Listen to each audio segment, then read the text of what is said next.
the heck was this guy truly loyal to? He was not loyal to the crown. He was not loyal to the Soviets. It was actually Israel that held his true allegiance. The Jeffrey Epstein story really is one that begins with Robert Maxwell. Yes, Robert Maxwell, for those of you that are not aware, is Ghislaine Maxwell's father. He was, while he was still alive, that is, considered to be the Rupert Murdoch of the left. He controlled a media empire that stretched from England to Israel to France and beyond. He was mostly famous as the owner of Mirror Group newspapers, that is the publisher of the Daily Mirror. He also owned the Maxwell Communication Corporation, Pergamon Press, Nimbus Records, that was the first British record company to release CDs. Also, the American branch of Macmillan Publishers. We should talk about that down the line. He was a shareholder of MTV Europe, et cetera, you name it. He was also a shareholder of the French media group TF1. He was very much involved with the French elite. We'll discuss that as well in a later episode. He was even a Labour member of Parliament in the House of Commons from 1964 to 1970. We could go on and on and on, but you get the point. He was a very big fish, almost untouchable, really. And I'm going to tell you how he came to be that big fish because it's really interesting. You see, Robert Maxwell was born not Robert Maxwell at all. You're going to notice that a lot as we go through this series. It's a very sophisticated network of what I would refer to as name laundering. A lot of name laundering. You could be one person here, you're somebody else there. And to this day, Robert Maxwell's birth name is still misreported. If you look it up, it'll probably tell you his birth name was John Ludwig or Jan Ludwig. That's what the media says, but that was just another one of his aliases.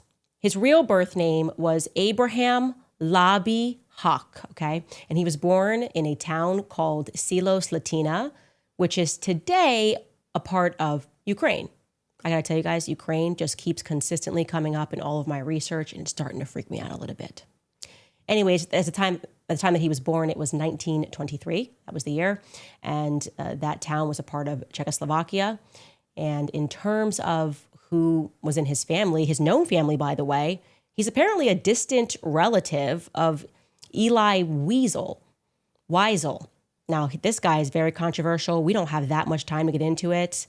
We'll have to save his story for another day. But he essentially becomes the face of Auschwitz. He published tons of literature about what happened while he was at Auschwitz as a survivor. And then other survivors of Auschwitz said he was making it all up and he was never there. And then they couldn't find him in the records. And they said, I mean, this is another Auschwitz survivor, that he was stealing the identity of another person who was there, but it wasn't him. It gets crazy. I only mention that because you will again see that identity crisis could have been the name of this series. It seems to be a running theme in this family. And also identity crisis is a running theme with anything that involves Israel. Anyways, back to Abraham or Jan or Robert. The story goes that he is from a Hasidic family. He studied at the yeshiva, and his parents wanted him to become a rabbi. At the age of 12, he joined what's known as the Batar movement. And that is a young Jewish nationalist movement, a nationalist Zionist movement. And if you're wondering where that Batar is actually a location, you can see where this is going, in Palestine, present-day Palestine in the West Bank. From there, it is said that he joined the Czechoslovak army, and then he was in exile, a refugee that apparently participated in the French campaign. Now, I'm saying apparently because he has presented himself, Robert Maxwell, no less than 5 different versions of what his activities were from 1939 to 1940. What we do know is that he was arrested as a communist agitator, and he was among the Czech refugees that made it into the English camps. And then the story gets kind of weird because despite being a communist agitator, he was allowed to join England's Pioneer Corps. That's the only British unit that was open to foreigners. He then begins using 2 other names. Those 2 names are Ivan Leslie du Maurier, and also he uses the name Leslie Jones, okay? He's assigned at that moment to work in Paris, and that is when he meets Ghislaine Maxwell's future mother. Her name is Elizabeth Maynard, and he marries her on March 14th, 1945 at a Parisian town hall. And when he married her, I should be clear, his name was suddenly Robert Maxwell. He uses the pseudonym when he's married, Robert Maxwell, and that's what he's going to use into the future. So at the moment, our family chart looks like this, okay? Robert Maxwell, here he is, a.k.a. John Ludwig, Abraham Libby Hawk, Ivan Leslie Dumerrier, and Leslie Jones. Nothing to see here, folks. Anyways, he then gets stationed in Berlin as a liaison officer with the Red Army. And the task that he gets is quite significant, okay? They have tasked him, this is the British intelligence agencies, to partner with a German publisher. The publisher was Springer, and he's partnering with them under the guise of selling scientific journals that were published under the Third Reich, but therefore were banned from export around the world. So he's teaming up with them. I can move this product for you. And then in 1951, just a few years later, he takes control of that German publishing house, Butterworth Springer. Again, he is still very much focused on these scientific journals that were published under the Third Reich. Why are they so focused? Why do they want these scientific journals? It might make sense as we get further into the story. Anyways, Butterworth Springer then gets renamed Pergamon, the Pergamon Press. And you should know that this was not out of his own interest in publishing. He didn't go about this because he wanted to be some big publishing magnate. It was actually because he was funded to do this by an extremely powerful family, by extremely powerful people. Like I said, this was an MI6 intelligence operation that was funded by Sir Charles Hambro. He is the director of the Bank of England. Sir Charles Hambro was from one of the most prominent families of the British banking establishment. It is the British banking establishment, then, we can say, that had an interest in this publications, whatever Germany was publishing at this time under the Third Reich, and that Hambro headed the special operations during the Second World War. In essence, I'm going to make it very clear, Robert Maxwell was just an intermediary, okay? And the British decided that they needed him to be an intermediary elsewhere, also in Russia. So in 1954, they send Maxwell to Russia, and he puts forth the idea to the Russians that, hey, I could publish and translate for you Russian scientific articles. Again, this interest in science. Germany, Russia, you're going in there, and they then give him access to Russia and its scientific secrets. I think we can connect the dots here. They were also interested in German scientific secrets. This guy's going over there pretending to be friends, and he's translating stuff, presumably for England, but actually no, because here's where it gets interesting. England, or people within at the tippy top, were getting quite suspicious about Robert. They think, I don't actually believe he's working for us. I think he's actually working on behalf of Russia. I think he's working for the KGB. And according to the British Foreign Office, the files that have since become public and were published in 2003, they started to believe and find out, they are able to confirm, that he was funded by Russia. So they kick him out of Pergamon Publishing, and they allow some American guy to run the company instead. Now, on the KGB side, they eventually do acknowledge that he was, in fact, a very high-up Soviet agent, but he was so high up that even the high-up Soviet spies were not allowed to deal with him directly. And so his allegiance to the Soviet cause was also questioned. Who the heck was this guy truly loyal to? Eventually, it would become apparent that he was not loyal to the crown. He was not loyal to the Soviets. It was actually Israel that held his true allegiance. As early as 1948, he played a major role in the decision of the anti-Stalinist Czechoslovakian government to arm the Zionist paramilitaries. Right? He personally participated in the smuggling of aircraft parts during the 1948 war that led to the creation of the State of Israel. So the man who the British intelligence agencies described eventually as a Zionist that was loyal only to Israel. He was throughout his career a prominent Mossad agent. It totally makes sense given his earlier association with the Betar, that Zionist group, after his parents wanted him to become a rabbi. We learn more about Robert Maxwell through the lens of Viktor Ostrovsky. Now, if that name sounds familiar to you, it is because he is the man who notoriously defected from the Mossad. And if you don't know him, you should become familiar with his work. He felt that he had to defect because their activity was fundamentally unconscionable, and he ended up writing a book revealing Mossad secrets. The book is entitled By Way of Deception. He claims, by the way, that that is the Mossad motto. By way of deception, thou shalt do war. He was confirmed, by the way, as an Israeli agent, so he's not some random crazy guy publishing a book. And he was trying to alert the public to a lot of their shady tactics. And I'll just give you one example of that. Here's what Viktor Ostrovsky had to say about the Mossad. I mean, when I was in the Mossad, and we had a guy that gave us problems in the U.S., and he was speaking out, and he was talking like Pete talked once and said, Israel is bombing Lebanon with cluster bombs. We say, hey, who's that guy? You know, Pete Makaki, we used to call him. Yeah, which is Pete the cockroach. Because he makes a lot of noise and you can't get rid of him.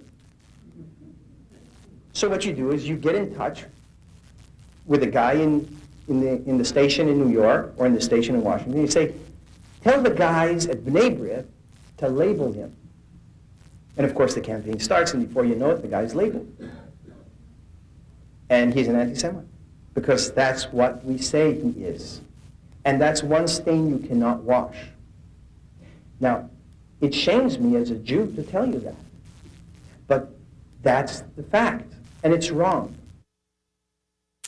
Very honest, we've been seeing a lot of that as of late, as we start asking questions, meaningful questions that we deserve the answers to, particularly as it deals with Jeffrey Epstein and Ghislaine Maxwell.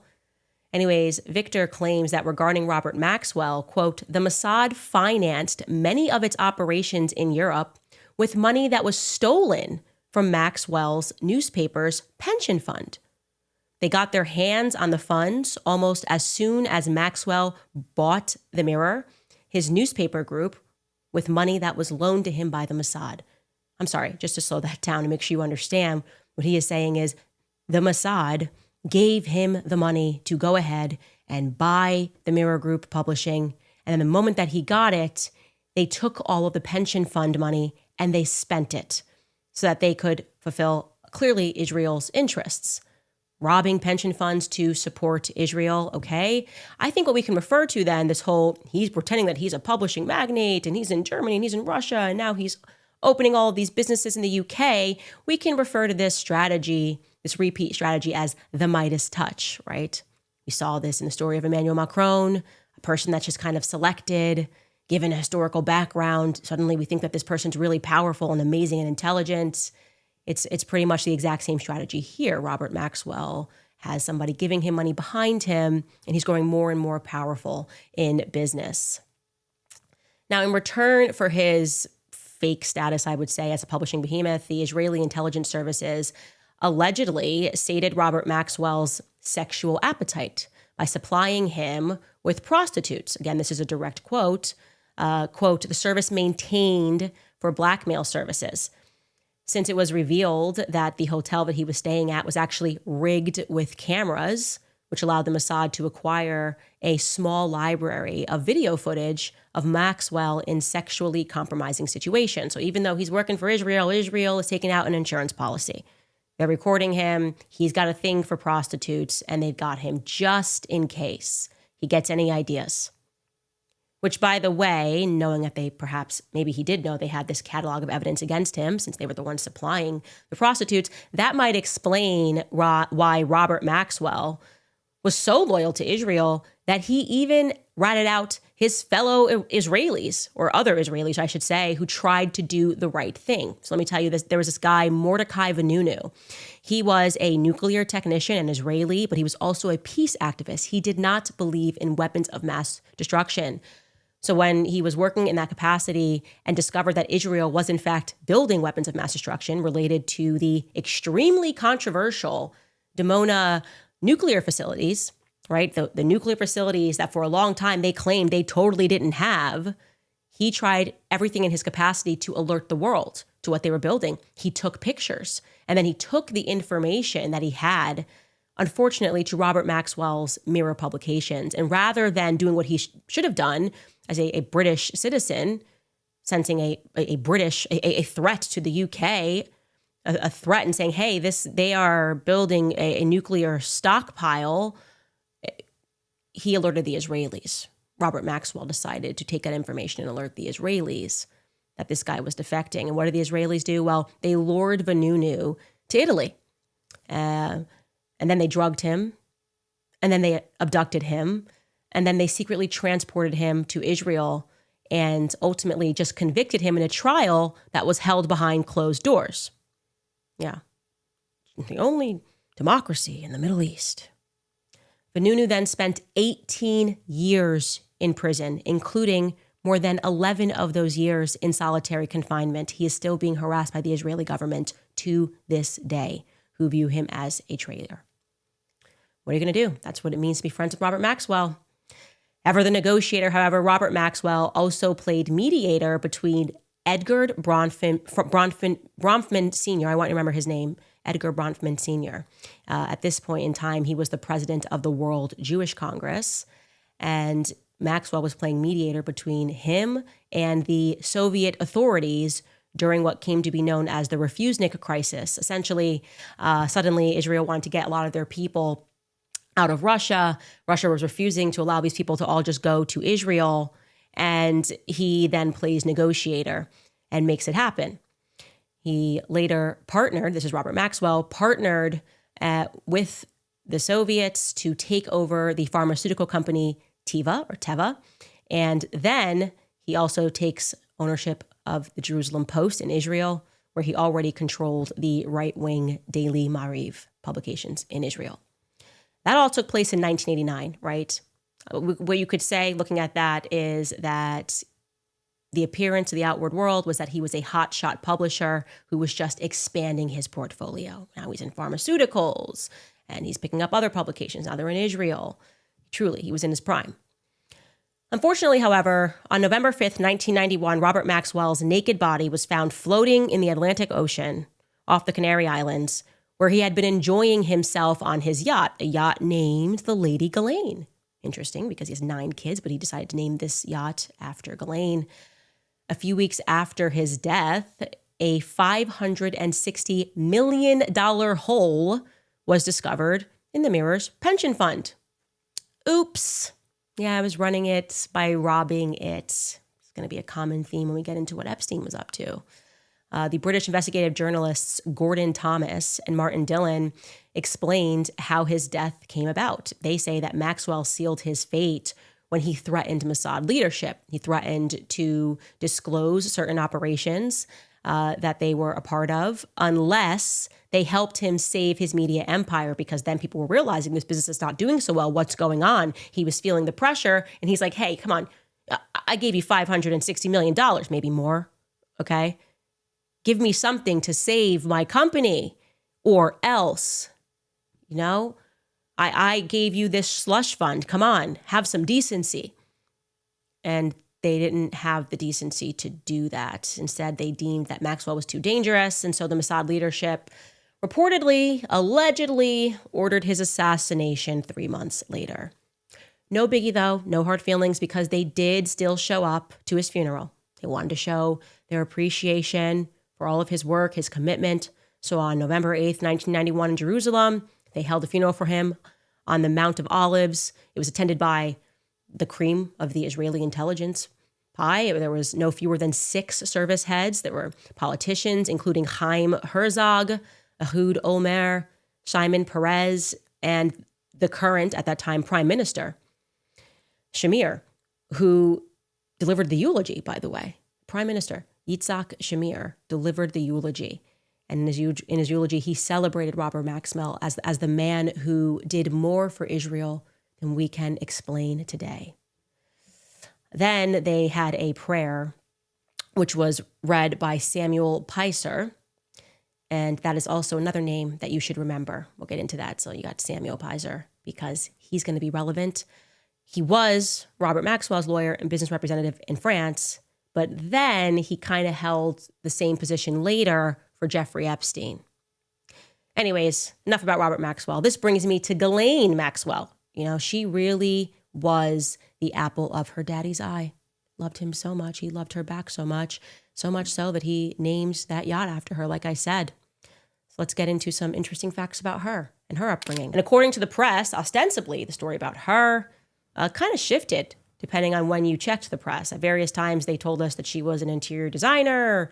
Sometimes they told us that she was a socialite. Sometimes they told us that she was an internet operator, whatever that is. It's all very confusing.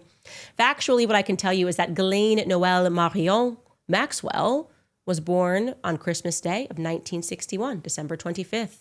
And she was born in France, at Maison Lafitte. She spent her childhood, very well-to-do, very wealthy, at Headington Hill Hall, which is a casual 53-room palace, Italian mansion thing that's rented from the Oxford municipality by her family.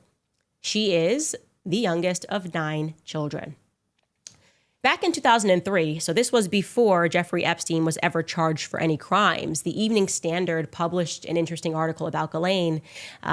They were discussing how she settled in New York after her father's death, how she was picking up her own life. And they wrote this.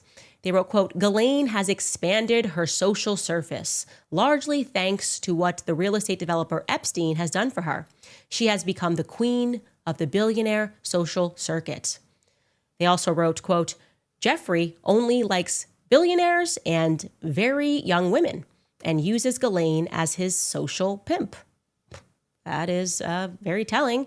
And that same article elsewhere mentions that there were rumors that, quote, the bizarre parties held at Maxwell's house where she invites a dozen young girls, then brandishes a whip and teaches them how to enhance their sexual performance, end quote.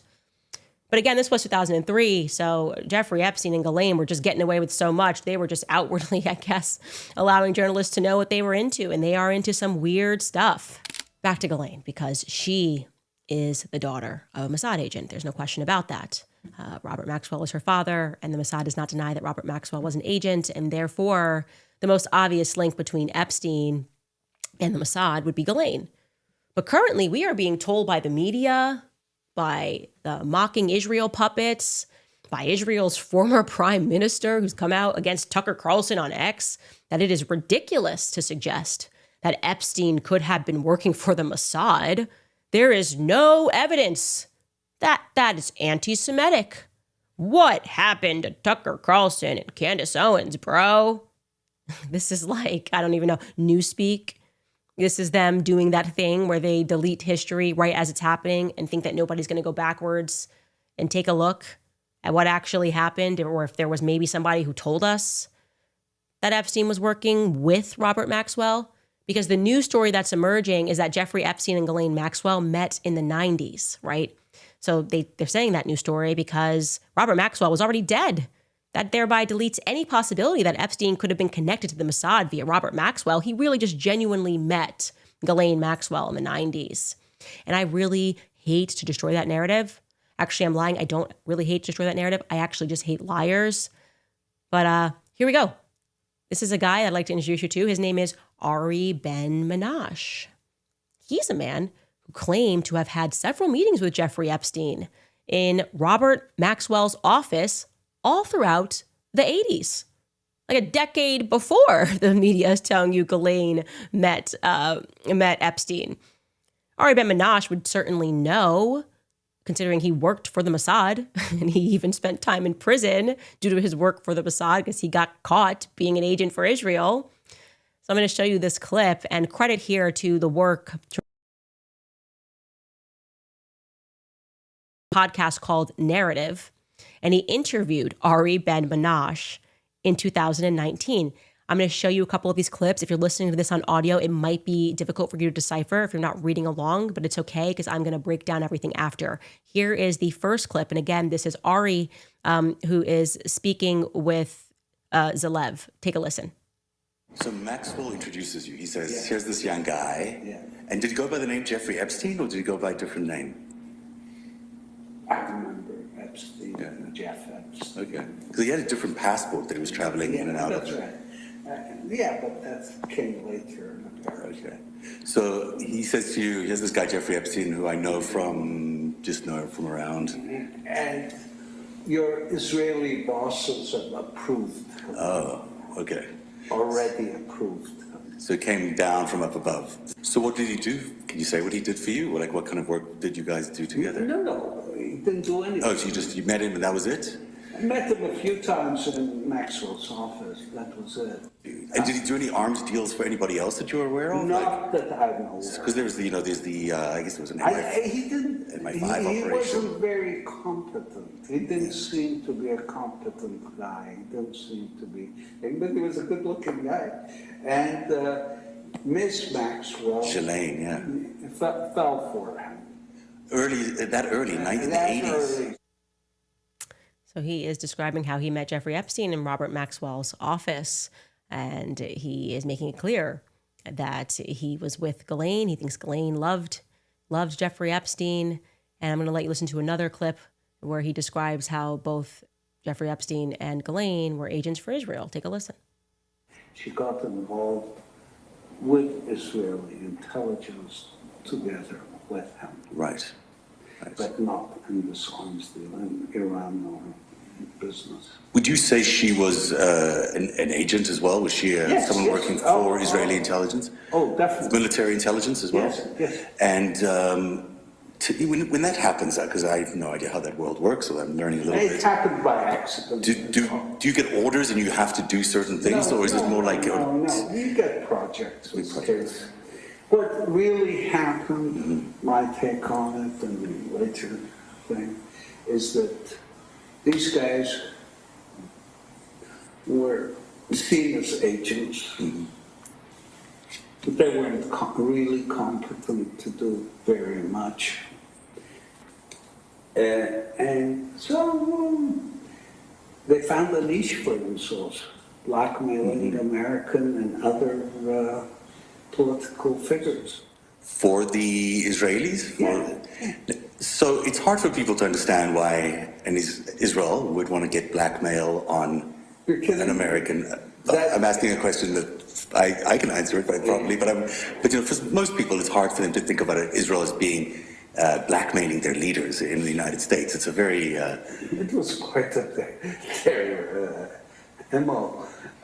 See, sleeping around is not a crime. Maybe embarrassing, but not a crime. But sleeping with underage girls is a crime. That's a lot to unpack, okay? So he is telling us, first and foremost, that Epstein did not seem like a very competent guy. That's incredible, because that lets us know the hand of Midas was upon him. We've discussed, and we will again discuss, Epstein's incredible career. Yeah, just like Emmanuel Macron, he was a savant. But this guy who was working for Israeli intelligence says he wasn't a competent guy. He was a good-looking guy. Tells us Ghislaine Maxwell fell in love with him because of that reason, he thinks.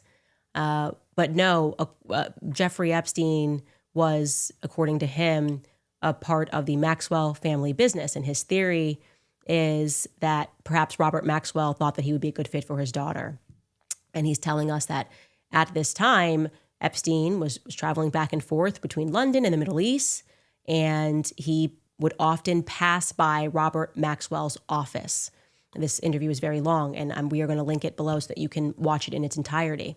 According to Ari Ben Menashe, Ghislaine Maxwell would accompany her father often, and she was involved, at least to some extent, in his intelligence activities. Now, Ari Menashe is very clearly stating that they found a niche. The two of them were not competent, but they found a niche, and that was collecting blackmail on American politicians. That they were able to do this. They were facilitating this blackmail, and therefore they were valuable. They became valuable to the Mossad because they were able to get blackmail. Again, this is coming from Ari Menashe, who is now an Israeli-Canadian citizen who worked for the Mossad in arms deals. And that is the reason why he says that he met with Epstein in Robert Maxwell's office. Ari Menashe's meeting with Epstein in Robert Maxwell's office in London dates back to the Iran-Contra scandal. Now, you might not remember this. If you're like me, and I'm born in 1989 at the end of the decade, this was a very big scandal that happened in the 80s under President Reagan's administration. And I will give you the details here. Essentially what happened was Iran was under an arms embargo from the United States, meaning we were not going to give Iran any weapons. We weren't going to give them any military equipment because, we can't fund or support terrorist activities in the Middle East. But then suddenly the American government does a 180 on that. They're like, we actually are going to ship some arms to Iran. And the American people are informed that the only reason the government is doing this and the only reason we're going to temporarily remove this embargo is because then we can get back some American hostages. They claimed Iran would be able to work with their terrorist partners over in Lebanon to give us back our American hostages that were in Lebanon. Okay, 7 hostages the public was told there were 7 hostages that we would then get in return officially. We're justifying this shipment of arms for 7 U.S. hostages that were being held in Lebanon by Hezbollah. Oh, all of the same characters are coming into the story that we're dealing with right now. So except it turned out they kind of maybe lied about that. Another hostage scenario. We could go down a lot of rabbit holes with this. But what was discovered actually was what they were really doing was just trying to get the American public on the side for a deal for Israel. In reality, they were going to send that shipment to Iran on behalf of Israel because Israel wanted to arm and train militants that were in Nicaragua. So, by way of deception, thou wilt make war, right? We're going to get really deceptive. They deceived the American public. They wanted the American weapons sent. And then when it came time to hide the transaction, so Iran's going to give them cash. Iran was going to give cash for weapons. And they weren't going to give that cash directly to directly to Israel, pardon me. Instead, Iran was going to give that money to Russia. Essentially, this is like they're going to launder the cash they get for the weapons through Russia so that they could get it to arm and train militants in Nicaragua. And you know who helped facilitate that? The whole Russia through Robert Maxwell, of course. According to Ari Ben-Menashe, who was a part of the Iran-Contra scandal and went to prison for it, Robert Maxwell was the person who brokered the lucrative deal between the Mossad and the KGB that allowed the Israelis to hide money from the arms sales to Iran. And Ari Ben-Menashe says that Robert Maxwell wanted to involve Epstein in this operation. Ari Ben-Menashe says, quote, "What happened was Maxwell introduced Epstein to us. He wanted us to accept him into our group.